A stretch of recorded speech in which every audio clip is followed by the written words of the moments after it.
Lantas, bagaimana tanggapan warga? Tuh harus lebih bijak supaya nggak memberatkan pihak drivernya atau efek lockdown nih. Udah 2 bulan coba di rumah aja.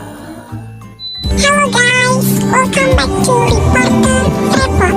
Sebelum kalian nonton video ini, jangan lupa like, subscribe, comment, share, dan aktifin lonceng kalian. So, setiap gua upload video baru, kalian gak akan ketinggalan. Stay tuned.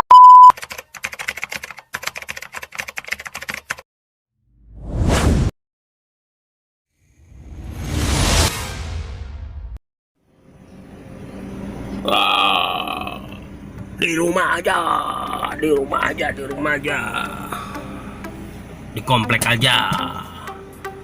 Kram otak, aduh, udah 3 minggu lebih sobat, nggak ada pergerakan ini, umpan lambung.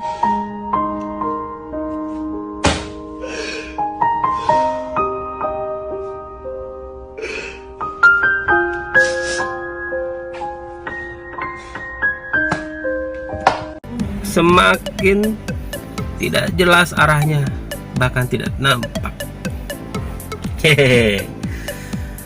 Halo sobat, jumpa lagi dengan saya SR Sregar, reporter repot banget nih, lagi di lockdown.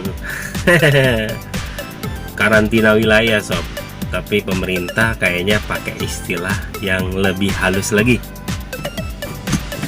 Sorry sob, panggil nih. Majuin dulu bentar mobilnya. Ya, pemerintah pakai istilah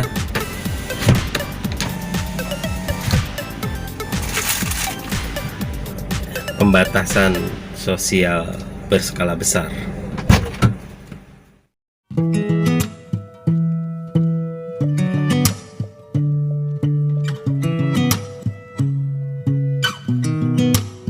Sound really fine. 아무렇지 않은 척 아무도 모르게 조심하는데 또 티가 났나 봐. Sound really fine. 너와 함께 했었던 시간이 길었어. 나 봐, 난 네 옷을 또 보고 있어. Hey, hey, yeah, yeah. I can't control.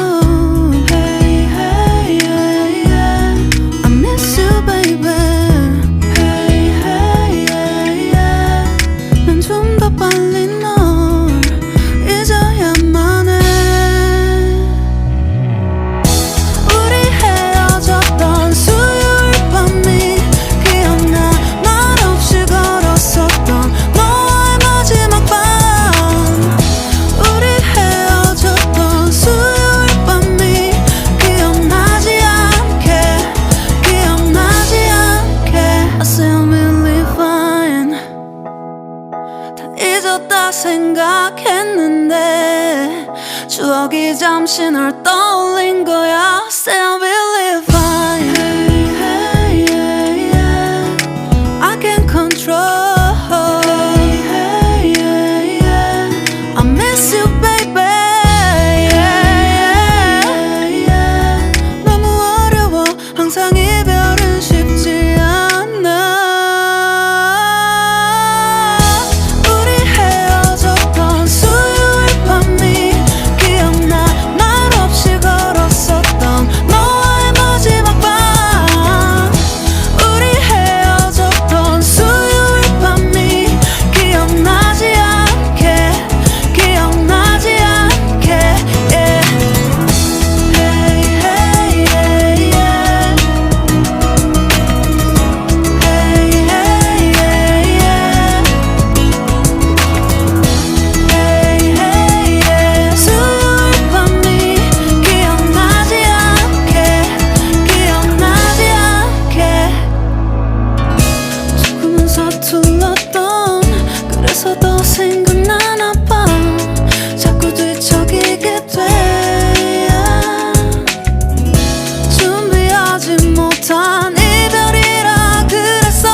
Sudah hampir 1 bulan pemerintah Indonesia meminta masyarakat untuk melakukan pembatasan sosial dengan bekerja dan belajar dari rumah.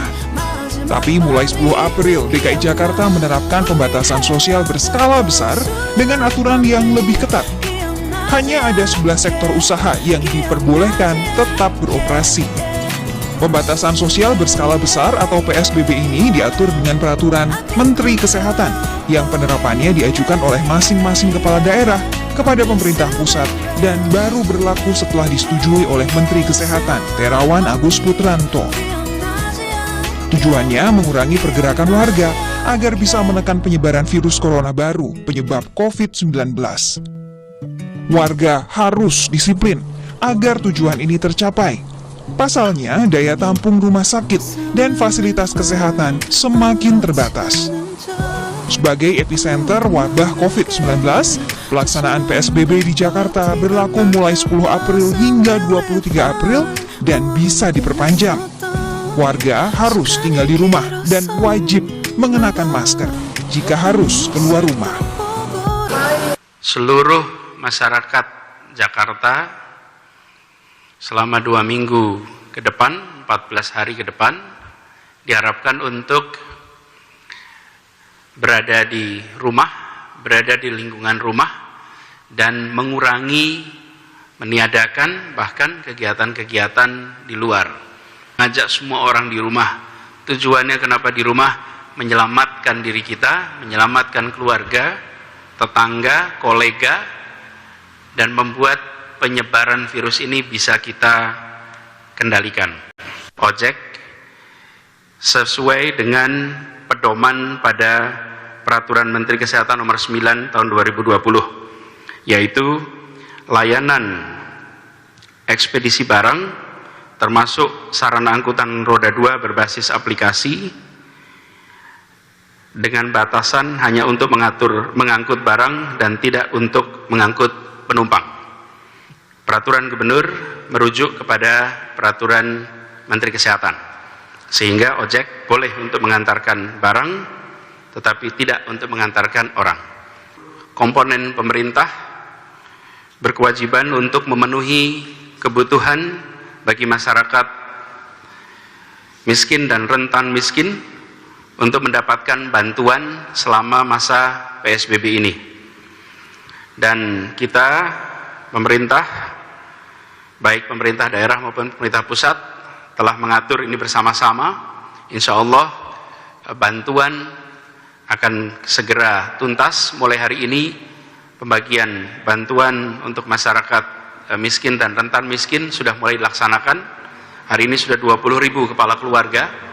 Nantinya akan ada 1,25 juta keluarga di Jakarta yang akan mendapatkan bantuan secara rutin, diberikan tiap minggu dalam bentuk kebutuhan pokok, sehingga bisa melewati masa ini tanpa menghadapi masalah yang terlalu besar.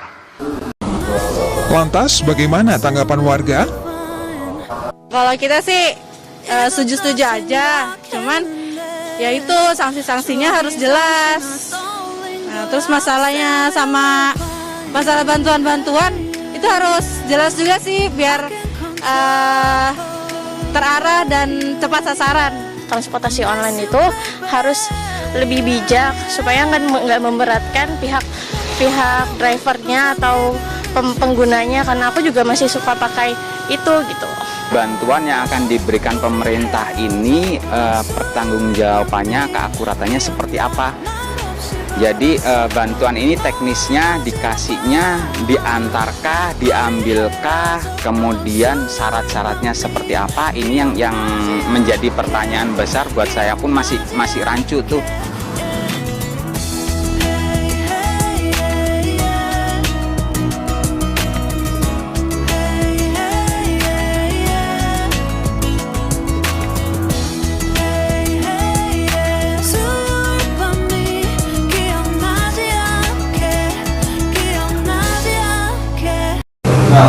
Diputuskan setelah ada timing yang tepat serta melihat data-data dan fakta-fakta di lapangan biar semuanya jelas, Karena kita harus hati-hati, jangan keliru kita memutuskan. Dalam minggu ini maupun minggu ke depan, kedepannya lagi 2 minggu ke depan, pemerintah masih akan tetap fokus pada larangan mudik dan mengendalikan arus balik.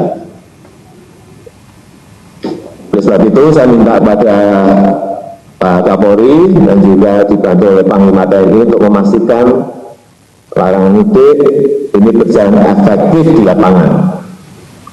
Dan perlu diingat juga bahwa yang kita larang itu mudiknya, bukan transportasinya.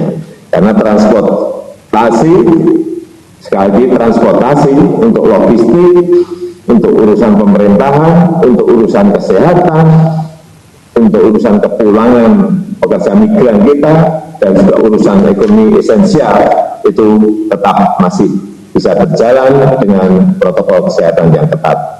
Yang kedua, laporan yang saya terima dari para gubernur yang menerapkan PSBB maupun yang tidak menerapkan PSBB, memang kesimpulannya adalah yang paling efektif dalam pengendalian penyebaran COVID ini adalah unit masyarakat yang paling bawah. Oleh sebab itu, saya minta kepada menteri yang terkait dengan ini, saya minta seluruh kepala daerah untuk memperkuat gugus tugas di tingkat RT, RW, atau desa. Atau misalnya di Bali ada desa adat. Ini penting sekali, ini kuncinya ada di sini. Gugus tugas di tingkat RT, RW, atau desa adat. Yang ketiga, saya minta fasilitas kesehatan di tingkat pertama, yaitu puskesmas, harus diperkuat. Karena kita memiliki 10.134 puskesmas di seluruh tanah air, dan 4.000 diantaranya adalah puskesmas dengan fasilitas rawat inap. Selain itu juga ada 4.883 dokter praktek keluarga, ditambah dengan klinik-klinik Pratama yang selama ini melayani CKN. Ini betul-betul perlu diefektifkan sehingga puskesmas dan jaringannya bisa diaktifasi menjadi simpul dalam pengujian sampel, dalam pelacakan, dan dalam penelusuran kasus COVID yang ada di lingkungan wilayah itu. Juga menjadi simpul pemantauan ODP maupun OTG.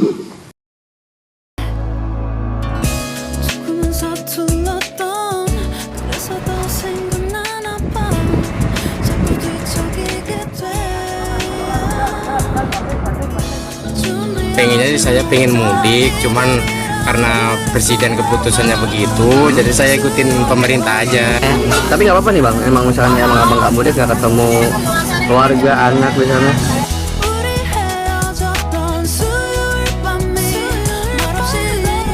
Tanggapan berbeda datang dari Atun pedagang sayuran ini justru kecewa dengan larangan mudik yang diumumkan Presiden Jokowi kemarin, karena ia tidak bisa melihat cucunya secara langsung.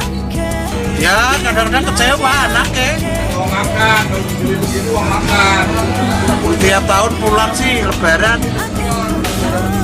Larangan mudik lebaran mulai berlaku Jumat nanti atau awal bulan puasa. Bagi pelanggar akan mendapatkan sanksi tegas dari pemerintah.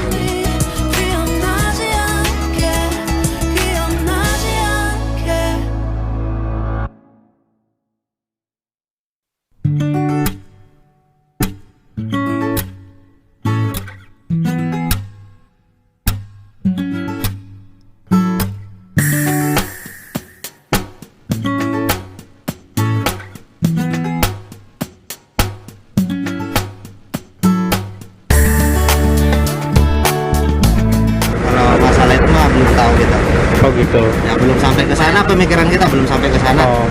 Dikasih nggak buat kita makan kan gitu. Oh gitu.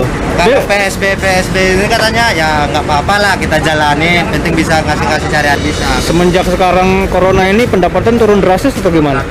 Nggak turun lagi mas. Nggak turun lagi. Ya palingan kita menerima apa adanya aja lah. Ya ada kita syukurin, yang nggak ada ya syukurin juga lah, daripada di rumah bunuh diri. Ngapain coba di rumah bunuh diri? Masalahnya gini aja, di luar mati kena corona, di rumah aja mati kelaparan.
Haji asal Amerika Serikat yang telah beroperasi hampir 30 tahun sejak tahun 1991 tersebut.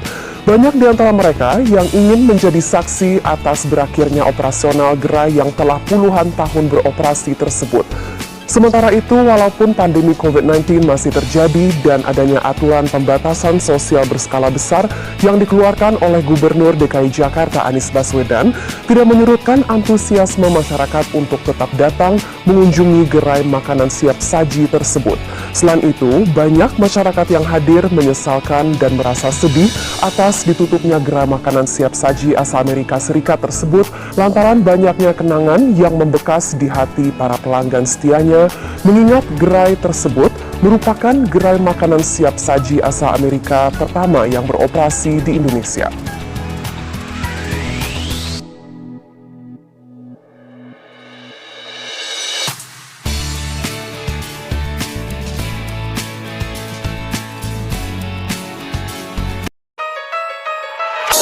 Ada konser lagi di Jakarta. Tamrin area kebal corona. Kena denda 10 juta. Nanti harus nyapu jalan raya. Terserah, terserah. Lo tuh kebal corona. Terserah, terserah. Kebal sekeluarga. Terserah, terserah. Ibu bapak semua. Terserah, terserah. Gua ikutin aja. Tiba-tiba pes.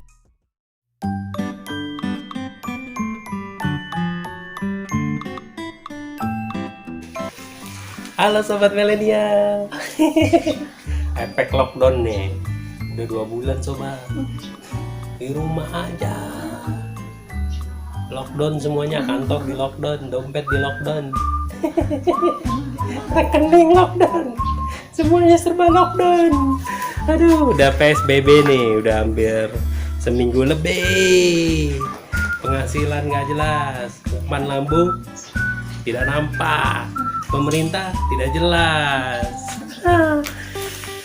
Aduh, yang mau transfer boleh ke report. Bismillahirrahmanirrahim. Assalamualaikum warahmatullahi wabarakatuh. Bagi teman-teman semua yang mengalami kesulitan ekonomi pasca menghadapi virus corona ini, dan juga ada kesulitan untuk membayar hutang-hutang di bank, saya tunggu di rumah. Silakan datang ke rumah saya, Jalan Cungwanara, Gang Melati nomor 2X. Insya Allah di sana kita bisa selesaikan bersama. Juga catat kontak saya di WA Group, silakan cari saya. Di rumah saya kita nangis bareng. Bodoh, aku yang ngono, nggak bisa bayar. Pokoknya neng omahku nangis bareng ayo.